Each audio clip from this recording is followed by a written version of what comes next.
रामचरित मानस एहि नामा।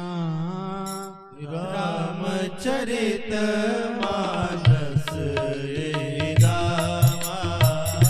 रामचरित मानस एहि नामा। रामचरित मानस एहि नामा।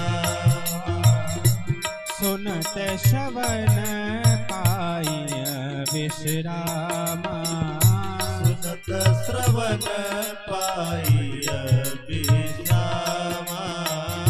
सुनत श्रवण पाई विश्रामा। सुनत श्रवण पाई विश्रामा। मन करि विषय अनल बन जरई। मन कर अनल बर जरई।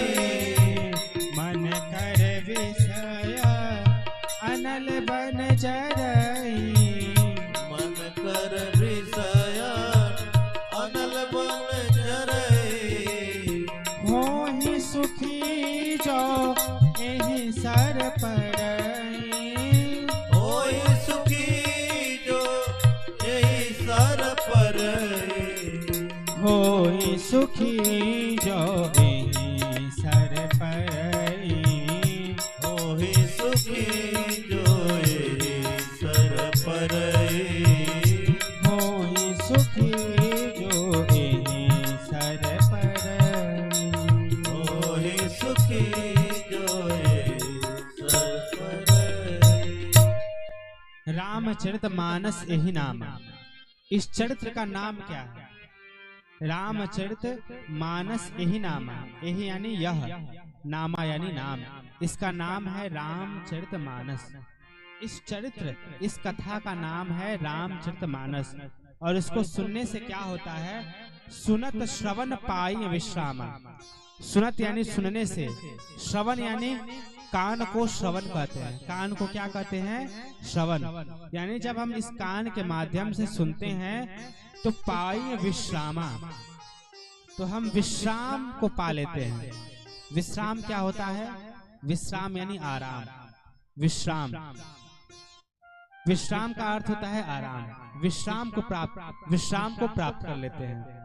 अब आप कहेंगे तो हम लोग तो रोज विश्राम करते हैं, रोज आराम करते हैं। वह आराम, वह विश्राम केवल शरीर का है। वह आराम, वह विश्राम केवल शरीर का है।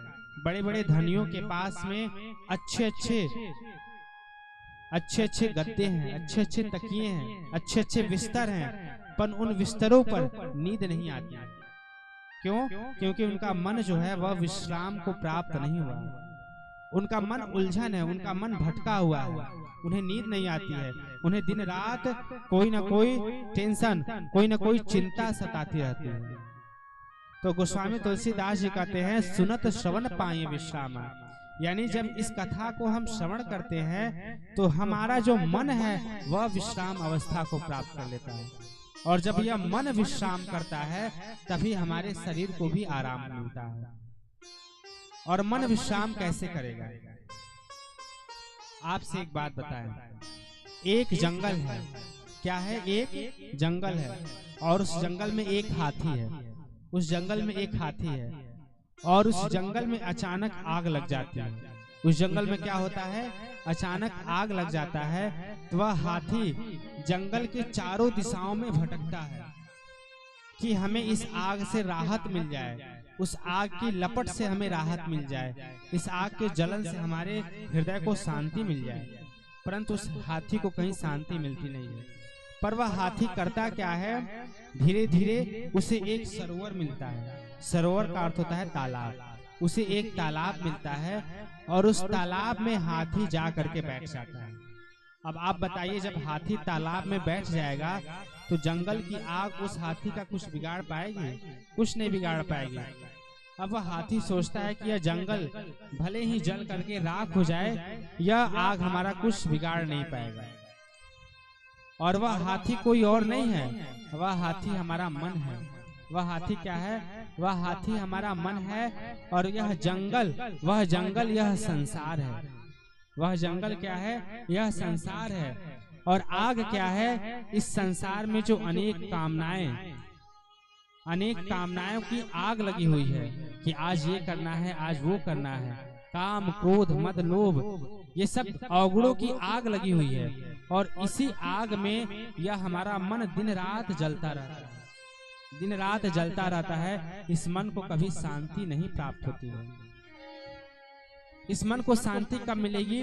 जब यह मन उस हाथी के भांति उस तालाब में जाकर के बैठ जाएगा। तो तालाब क्या है? तालाब यह रामचरितमानस है। जब यह मन, हमारा मन इस रामचरितमानस रूपी तालाब में आकर के बैठ जाता है, तब हमें विश्राम अवस्था प्राप्त होती है। क्या होती है? हमारा मन विश्राम अवस्था को प्राप्त करता है। सारे दर्दों की दवा यह भगवान की कथा ही है।